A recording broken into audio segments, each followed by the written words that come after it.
નમસ્કાર વિદ્યાર્થી મિત્રો, આજે વાત કરવાની છે ધોરણ 10 વિષય વિજ્ઞાનના પેપરની. તો એના દરેક પેપરનું સોલ્યુશન આપણે અંદર ચેનલની અંદર મૂકીએ છીએ. ધોરણ 9, 10, 11 અને 12 એમાં તમારી આજુબાજુમાં કોઈ વિદ્યાર્થીઓ ભણતા હોય તો એમને આ ચેનલ જે છે સબસ્ક્રાઈબ કરાવજો, જેથી એમને દરેક પેપરનું સોલ્યુશન એ મળી રહે. કોપરના ભૂકાને ગરમ કરતાં કાળા રંગનો બને છે, તો કાળા રંગનો બને એ કઈ પ્રક્રિયા કહેવાય?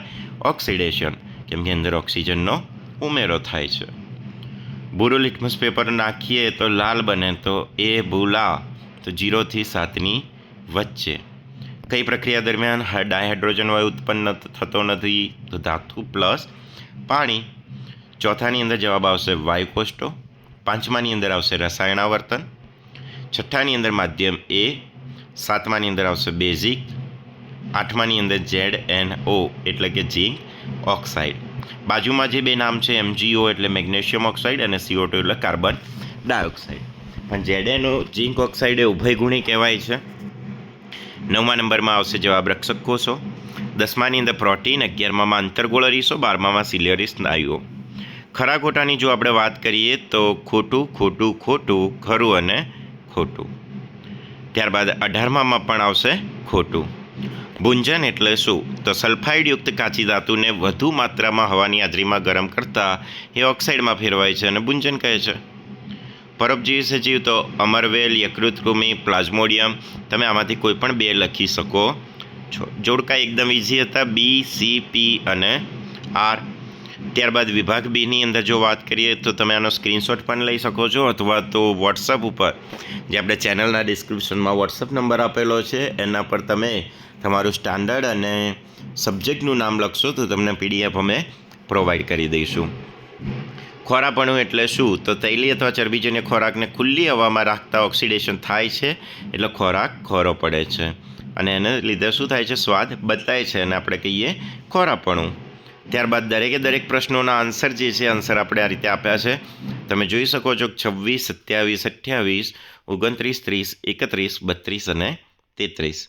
ત્યારબાદ 33માની અંદર જો આપણે ચેતાકોષની વાત કરીએ, હવે આ ચેતાકોષની જોડે ઘણી બધી જગ્યાએ ઓપ્શન ચેન્જ કરાવી અને મહાશિરા, મૂત્રપિંડ, મૂત્રવાહિની અને મૂત્રમાર્ગ એ પણ લખાયું હતું.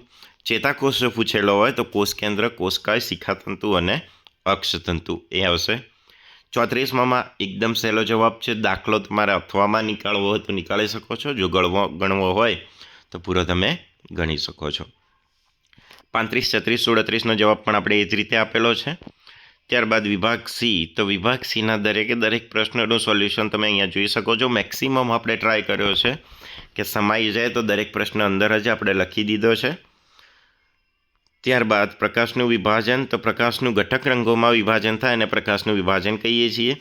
વિભાગ ડી, અહીંયા આગળની આપણી ખાસિયત એ છે કે આપણે કોઈ પણ 4 કે કોઈ પણ 5 નથી આપતા, દરેક પ્રશ્નો એના સોલ્યુશન સાથે આપીએ છીએ, કેમ કે બોર્ડમાં કોઈ પણ દાખલા અથવા કોઈ પણ પ્રશ્ન પૂછાઈ શકે છે.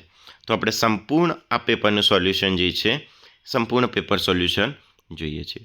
વિભાગ ડીની અંદર જો આપણે વાત કરીએ તો ઉત્સર્જન તંત્ર બાજુમાં જ તમને આકૃતિ આપેલી છે, તમે રીતે આકૃતિ દોરી શકો છો. કેટલીક સ્કૂલોની અંદર ઉત્સર્જન તંત્રની આકૃતિ દોરી A, B, C અને D એ શોધવાનું કીધેલું હતું, તો એક જ સાથે 2 પ્રશ્નો તમારા આરામથી થઈ જાય છે.